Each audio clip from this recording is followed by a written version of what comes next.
Hi guys, it's day 23, and in the previous lesson, we began to discuss the situation that would require us to say something which would otherwise be forbidden as lashon hara, negative speech.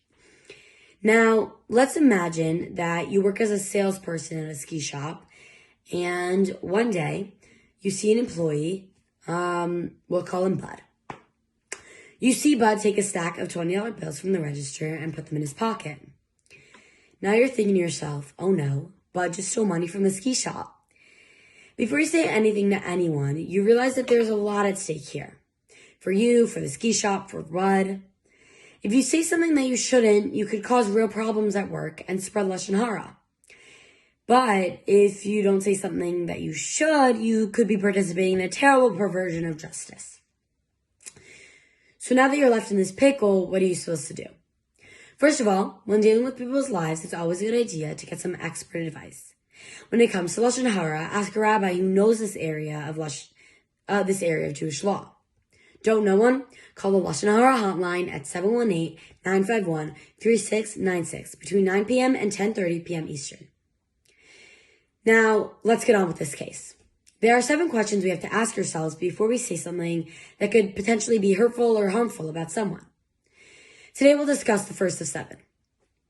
Is it true? Do you know that Bud actually stole the money from the cash register?